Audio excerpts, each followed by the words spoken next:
Good evening. I'm Nisa Petrilli. I'm Jay Kaplan. I'm Steve Ferguson. And I am Sean Roman. And this is the On the Sportslines Super Bowl special.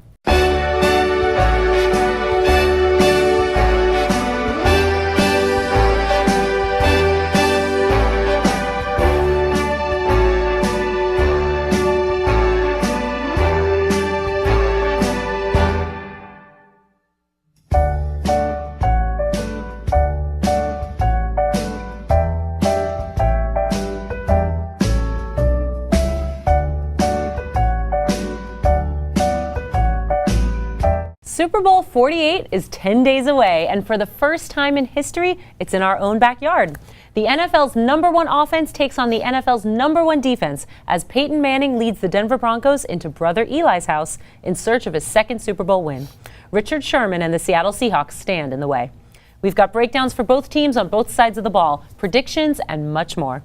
As always, we want to hear from you, so email us at fanspeak@onthesportslines.com. Send your tweets to @onthesportslines and your posts to facebook.com/onthesportslines. We just may read them on the show.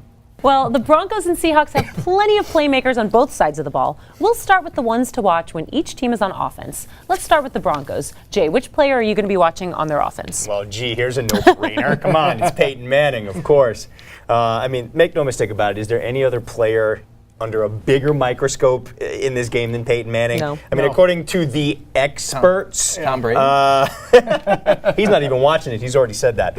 According to the experts, Manning's legacy is on the line. According I agree. to the experts, not only do the Broncos have to win, but Manning has to have the big game. He can't have the type of game Ben Roethlisberger had when the Steelers played the Seahawks and got that win. Oh, no, that just will not do. Now, here's the thing. After putting up the most prolific season in history when it comes to passing against all types of defense, the question is, can the Seahawks throw something at Manning that he hasn't seen before? Now remember, the Patriots threw some hybrid coverages at Peyton in their regular season game, and Peyton had his worst game of the season, 52% completion, only 150 yards, 70 passer rating. He comes back in the AFC title game. He shreds them for 400 yards on 74% completion percentage and a 118 rating, which is proof that Manning, if he's seen it in a game or sees it on film, he can adjust. And you just know he's watched film of every game the Seahawks have played this year. And I bet you probably saw from last year as well. Okay, now the Seahawks have the best secondary in the NFL. This is no news to anybody else. But here's the thing. They don't throw fancy-ass coverages at you. They play you straight up. They fully believe they can beat you that way because they believe they're the best talented in the NFL. And the question will be, and I think I and everybody else will be watching to see, is Peyton up to the task? Monumental win for Peyton Manning, beating Tom Brady and getting to the Super Bowl. You just mentioned most prolific, breaking the Patriots records. So I gave them a lot of respect. I was watching the games with a lot of friends, and I was guessing. I was saying, what's the line going to be for the game? And I took a guess. Denver -6, -7 is what I said. Really? I immediately looked. It came out Seahawks -1, and favorites switched. Really? It is now That's Denver interesting. -2.5. So they are not getting this respect, though, that the Patriots got when they faced the Giants and were like 7 or 8 point favorites. There's something there's something that says that Denver is overhyped. They're not as strong as they are. Yeah, but since we got to talk about Denver playmakers, tell me which one you'll be looking at on the offensive side of the ball. All right. You see this guy right here? If you look closely, the midline area, he brings the best package to the game. No Sean Marino. What he does is he's durable. Yeah. 60 yards last game, roughly, right around there. 22 yards in the air. Is that enough for the Super Bowl? Is that enough to take the attention away from Peyton completely? I mean, of course, there's the factor or will his injury preclude him from playing? Right now, he's listed as probable. Yeah, probably means Did you he'll see play. him writhing around like a little girly boy on the field? I think they took him off as a precaution. Monty Ball from Wisconsin. I mean, I think I'm going to expect him to step in. Well, I mean, it's a think two-headed he'll play. monster. So, I mean, if between the two of them they can do the job, If you look at this, though, he may be overrated in the sense that 25% of his yards for the entire year seem to come against that one game in the Patriots. So if they completely stop him and they're able to just, rely on their awesome secondary, that would be Who knows? very Who are you good. going to be looking at, Steve, for the I'm Broncos? going to be looking at Wes Welker because Yeah. a lot of us were looking at the great receivers that Denver has, and they have the two Thomases, and they're not doubting Thomases. These guys are really, really good. Not to mention Mr. Decker. Oh, yeah, and then Eric Decker. But Wes Welker is such a glue part of man. that team. And the thing about Wes Welker is if he makes one quick move to get open in the secondary, he usually is either gone or he's going to pick up 30, 40 yards at a clip. And I have a feeling if they shut down the deep threats, then Wes Welker's going to be the guy who really does the damage. He's going to have to. Yeah, he would. Well, let's move over to the Seahawks now. Sean, give me a player to watch when they're on offense. I'll go with the running back again. And this is where I Lynch. So this is where I see the game for Seattle in terms of whether they can, I mean, it's a cliche, but how much time they could expend on the field keeping the ball away from the aerial attack of the Broncos that's so vaunted. The big matchup, if you're like a chess player, it is that offensive and defensive line and Lynch running right up the middle, right through the center or left tackle where he's been the most effective, and Russell Wilson running to the ends. That's where the key to the offense is going to be for the Seahawks. How effective do they do that? How many yards per carry can they do that? I mean, I think Lynch is going to average something about 4 yards a carry. That's enough. When Wilson takes the ball on the outside, he's also going to do the same. That is where the game is going to be won or lost for Seattle. You know, while you can look at Marshawn Lynch, and I think he's going to be a huge factor. Oh, yeah. I think the guy you want to look at also is Jermaine Kearse. This guy was the one on 4th and 7 who had the great catch in the end zone. And their receivers, they're not the big names like Denver, but when you look at Doug Baldwin and Jermaine Kearse, these guys are dangerous. Golden Tate. And Golden Tate. These guys can do some serious damage, and I think that's the guy you have to look at is Kearse. Yeah, he's not as well known as the other two, who aren't as well known. But he's slowly been stepping up. The guy I'm going to be looking at is the guy who's the trigger man for this offense, which is Russell Wilson. Now, he has not been the dynamic playmaker that we saw in the playoffs a year ago, and to me, in my mind, that needs to change, or the Seahawks offense is going to become very Marshawn Lynch-centric. And I think that will play into the hands of a Broncos defense that is better versus the run, number 7 in the NFL, as opposed to the pass, where they're 27th in the NFL. Now, of late, here's the thing that has me concerned about Russell Wilson. He has not been going through his progressions. He's abandoned them too early in the pass plays if his primary receiver is covered. If he continues this, Denver's defense is not going to have to work that hard to shut down Seattle's passing game. Tale of 2 different years. Last year in 2 playoff games, Wilson throws for 572 yards, completes 62% of his passes, 3 touchdowns. So far this year in 2 games, 318 yards total, 58%, 1 touchdown. That is a noticeable drop-off. To me, there's something not there. Now, he can make plays with his legs, as you alluded to, Sean, either on his own or off the read option. Absolutely.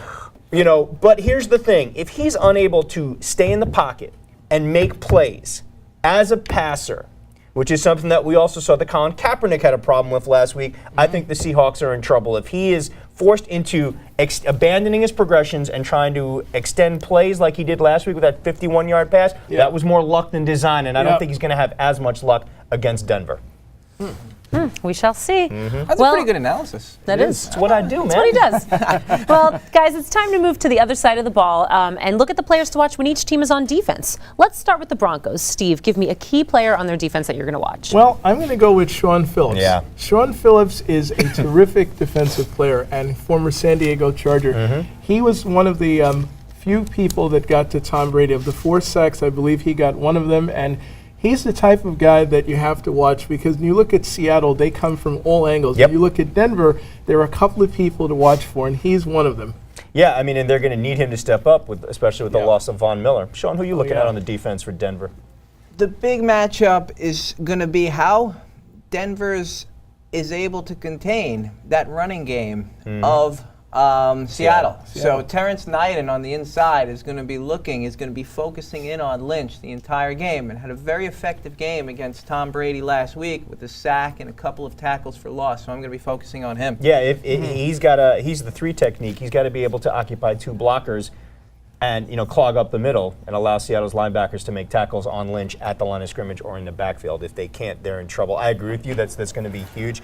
The guy I'm going to be looking at is the wily old veteran Champ Bailey. Who, I mean, I'm happy he's finally getting to play in the Super Bowl. Okay. Now here's the thing: the Broncos are likely going to put 8 in the box to shut down Marshawn Lynch on running downs. So Bailey's likely going to be in man coverage, and he needs to shut down whoever he's covering because, as we all know, on running down, Seattle likes to run play action, either straight sets or out of the read option set. So Wilson does that very well. So Bailey's going to have to be able to take away one wide receiver. Pass downs, he's likely going to move inside and play whoever's in the slot, probably Curse, or whoever they move into the slot. And then with the Broncos' pass rush diminished by the injury to Von Miller, there's going to be increased responsibility on the Denver secondary to cover the Seahawks wide receivers longer. So that responsibility, huge, is going to have to fall on Bailey. Now, he's not 100%, but he's the best guy they have available. Yeah, he played every defensive snap last game, and he's likely going to have to do it again because they don't have a lot of depth in the secondary, especially with Chris Harris out with the torn ACL. He's going to have to dig deep into his all-pro past and come up with one more great game. He needs to be a factor for them. Definitely. Will be. Well, moving over to the Seahawks, Sean, give me the defensive player we should focus on. Everybody's been focused on Richard Sherman, and that is so odd because you figure Peyton Manning threw for 400 yards. There were 2 championship games to get into the Super Bowl. All the focus was on Richard Sherman's wild-eyed, crazy antics at the interview.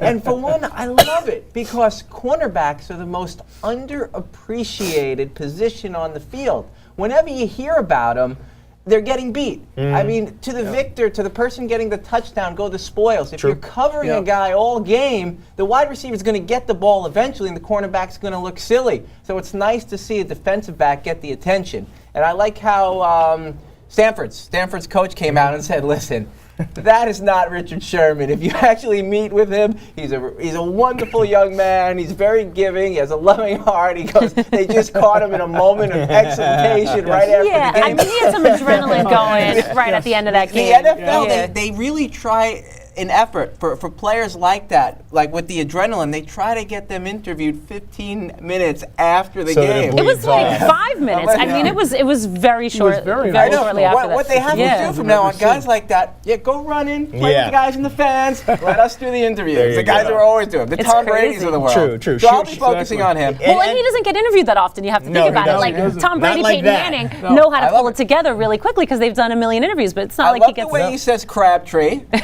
And I love the way he says not to talk about it. There you go. That was gorgeous. I got to tell you, I mean, I'm going to be watching his play also. He's going to be as essential on their side of the ball, taking away one of Manning's targets as Bailey will be for Denver. The guy I'm going to be watching. You think he'll move, or you think he'll just come? No. I think they will put him where they think he's going to do the most damage. He'll probably start off on Demaryius Thomas. Yeah. We'll see where it goes from there. Okay. Now, rightly so, most of the talk is about Sherman, but the guy I'm going to be focused on is the quarterback of that secondary, Earl Thomas, the free safety. He has been as instrumental to the success of the Legionnaires' boom, being the NFL's best secondary. First team All-NFL the last 2 years, had 5 picks and 100 tackles this year. Versatile enough to cover slot receivers, play center field, and come up and run support. He's also the guy who's responsible for conveying pre-snap information to the rest of the secondary. So how he handles that pre-snap chess game with Peyton Manning to make sure that the defensive secondary is in the right coverage or moving them into the right coverage is going to be key. In his Super Bowl 48 press conference, he flat out said that after playing against a 49ers team that was very much run-oriented, he's actually looking forward to playing a pass-first offense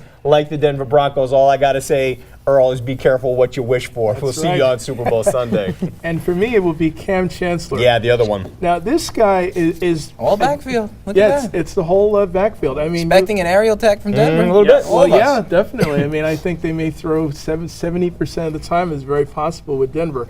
And Cam Chancellor is really good in covering, especially against the taller, more physical receivers. And he covers like a blanket, and that's exactly what they're going to have to do with Denver's offense. Yeah, I agree, and I know we've talked about the secondary a lot with these guys, but let's not sleep on the one of the big guys who's responsible for their pass rush, and that's Cliff Averill out of the hybrid defensive end linebacker spot, what they used to call in San Francisco the elephant position. It'll be worth keeping an eye on as well.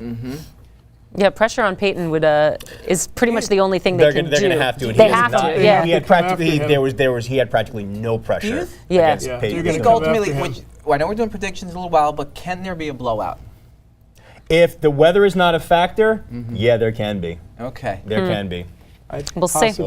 We'll see. Well, speaking of weather, for the first time in the Super Bowl era, the game is being played in a cold weather city with an open-air stadium, our very own MetLife Stadium, home of the Giants and Jets. There is a very real chance that the weather could have a major impact on the game, as New York in February is typically riddled with freezing temperatures, high winds, and snow. Lots of snow. Sean, having the Super Bowl here is a big deal for the city, but is it a mistake? No, it has been a long time coming. It is exactly the right thing to do. The Super Bowl should not be the province of like a handful of cities that traditionally have warmer weather. Football, essentially, at its core, is a cold weather sport. Think of the greatest of the traditional teams. You have Green Bay. You have the New York Football Giants. You have Jim Thorpe back in the day playing from I think it was some city in Ohio. You have Canton Bulldogs. Canton Bulldogs. There we go. And of course, George Halas and the Chicago Bears. Monsters of the Midway. And the greatest game this year, which everybody loved, was when Philadelphia Eagles and the Lions were playing each other in a foot of snow. That would be beautiful and great for the game. Actually, heat bothers players more than cold does because these guys are 300 pounds, some of them, and running around like with all types of exertion. It's a great idea. I'm happy to see it's come to New York, and also it's going to be great on Broadway and 7th Avenue, which Jay will tell you more about. You know what? I think it's a good idea, too. I mean, look, how much fun and excitement are people going to have going to the Super Bowl? I wish I had money to go to it. I would have gone. Money, you need a spot. You don't just need money. Well, yeah. You can have enough money to well, get you anything. need $2,000 and change just to get the seats way upstairs. But, I mean, that's totally worth it. The experience of coming to New York, being a fan. If you're a fan of Seattle and Denver, this is about as good as you're going to get. And I think this would be a great experience. Why not? You know, I understand where you guys are coming from. Sean, I definitely understand where you're coming from. Because, I mean, if you think about it, we play playoff games leading up to the Super Bowl in horrific weather. I mean, you have from the Ice Bowl between Dallas and Green Bay in 1967 to Giants and the Packers, 2 years ago? Before the Giants went to the Super Bowl? That was unbelievable. And I understand that. Here's my thing, okay? And yes, New York, nobody does big like us, okay? And but here's my thing. MetLife Stadium is a little bland. Granted, this is the NFL's marquee game. It's the biggest event of the season, and I understand wanting to play it in New York City. Okay, we are the NFL's biggest media market. Yes. Nobody does big events, sporting or otherwise, like us. Nope. But here's the thing. This is February in New York. Temperatures in the teens and 20s, and possibly how much snow? Lots of snow. Lots of snow. Yeah. Okay, and can you imagine, based on what the weather we've had, Are you Super concerned Bowl more this for the Sunday? players or the fans? Both, actually. Which more, though? The players, but let me tell you why, not the reason you may think. Now, as I said earlier, there's been plenty of classic games played in this type of weather. But here's the thing, okay? This is the Super Bowl. To me, this game needs to be played in optimal conditions, not so that nobody has to worry about freezing or everybody can enjoy a 90-degree day. That's not where I'm looking at this from. Because if the weather is not a factor, then you have the NFL's best in the NFL's biggest game being able to showcase their talents without the weather being a major issue. Okay? To me, that's why you play it as a 12 in a neutral site, so that there is no 12th man home field advantage for either one of the teams. And from the other point of view, I don't think they should have to have an old man winner disadvantage either. I want to see these guys being able to execute and play with their skill set at their best. At their best. I feel the same way because you don't want to see guys slipping. You don't want to see Peyton Manning, maybe he made a great 50-yard pass, but he slips.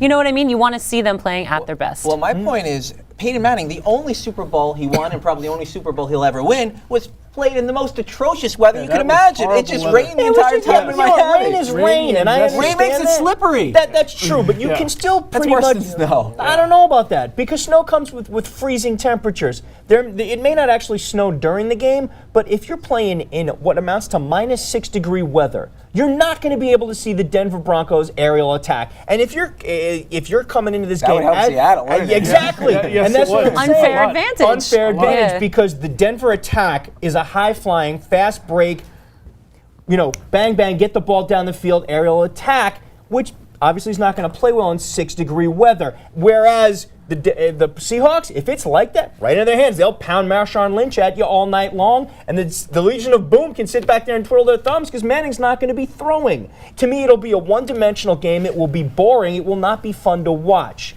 And as a football fan, I want a game that is going to be fun to watch, with both teams being able to do what they do best. I completely agree with you. And don't forget, guys, there's also the whole thing of travel delays. What if there's a blizzard 2 days before, 1 day before, people can't get in, there's issues with flights, hotels? I mean, there is a contingency plan in place based on potential weather concerns to either play the game on Saturday or play it on Monday. But think about this. That's fine for the NFL and the players, but what about, are they going to honor, obviously they'll honor tickets, but what about people who booked flights and may not be able to rebook them? What about hotels that may not be able to alter reservations? That's going to negatively impact the fans. The fans? How many fans go to see the Super Bowl? It's all corporate interest. No. It's still people. This is not a fan No, come on. It's still people staying at The hotels. stadium fills up. We all know that the stadiums will fill. The stadium will fill They fill up. up with corporate interest. They're not real fans. But there's still people that have flight reservations and hotels. There's still going to be That's the legit point. fans there, But these are Sean. people I'm happy if they're delayed. They're not real fans. It's guys like myself and Anthony I want going to the Super Bowl. Not these scumbags from Colgate. So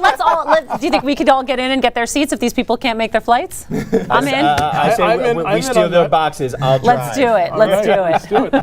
Well, it's that time, guys. Prediction time. Oh, yeah. Give me your winner, your score, and the MVP for Super Bowl 48.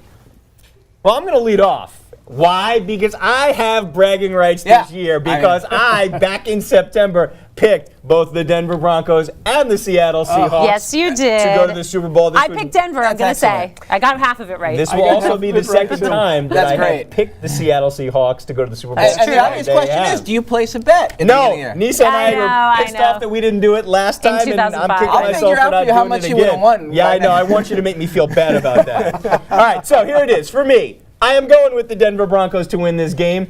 I think it will be a tightly contested game, 23-17.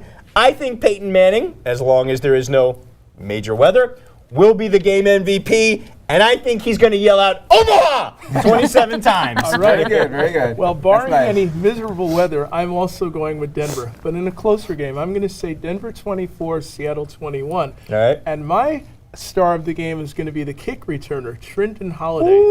I'm not that good That at guy has such great speed, and he could be the difference maker. Could be. I'm pretty terrible at predictions. I predicted New York against Cincinnati. I have Yep. better luck picking the Puppy Bowl. And that'll be on. It's the 10th anniversary. There's also the Fish Bowl and the Cat Bowl. The whole genre But is back to the expanding. Super Bowl. Yes, back to I'm reality. going with Seattle.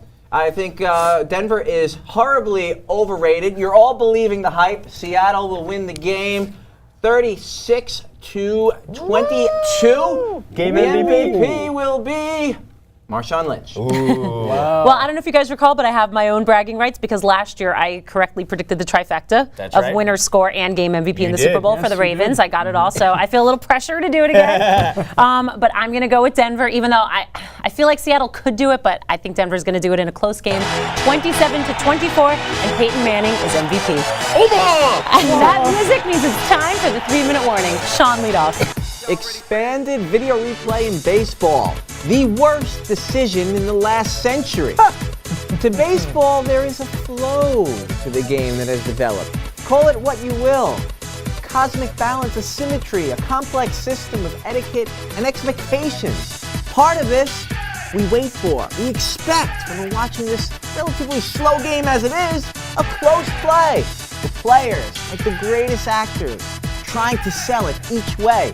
And then there's the umpire. He makes the call. You're out! With a blast that has the voice of authority and, most importantly, finality. Then, this is what we pay for. We get the reactions. Players and the fans. The players in the dugout, both arms parallel in the air. Or the manager running from the dugout. So intense because he knows that's it. That's it. He yells, he jaws, he gets in the face of the umpire. Maybe, once in a blue moon, kicks some dirt. Now we got the equivalent of the red flag. Importing something so specific from a much less noble sport is no less than sacrilege. Knicks, could it get any worse? Finally, the finishing touches on the garden are done. The Chase bridges connect us from one end of the floor to the other. The place has life and tons of energy and couldn't look any better. Even the Rangers are over 500 despite their up and down play. But what the hell happened to the Knicks?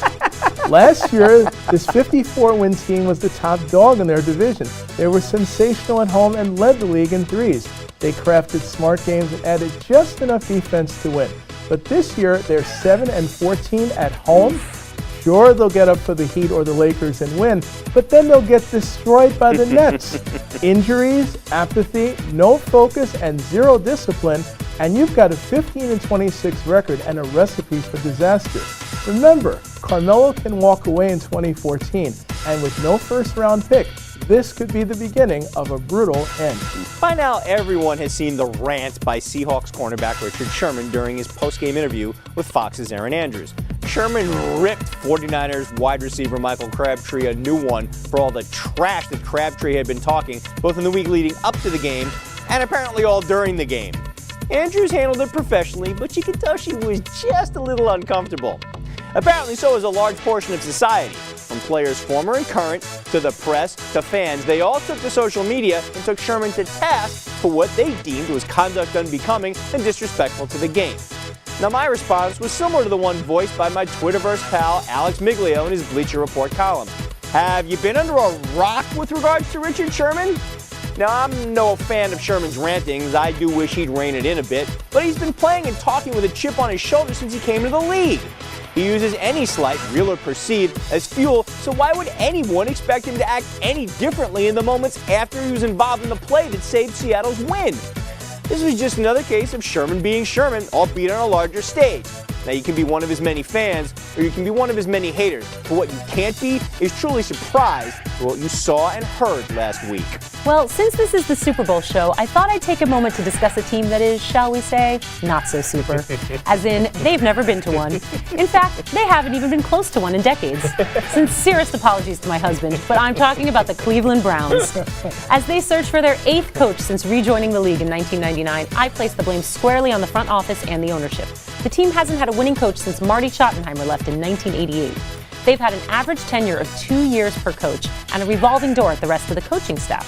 Without some type of stability, it's no wonder the players lose focus down the stretch. Yet first-year coach Rob Chizzinski was blamed for his team doing exactly that after having to start 3 different quarterbacks due to injury. And then he got stuck with the one who didn't know what color jersey to throw to. The Browns are the only NFL team that hasn't filled their head coach vacancy. Kind of makes you wonder if anyone even wants this thankless job.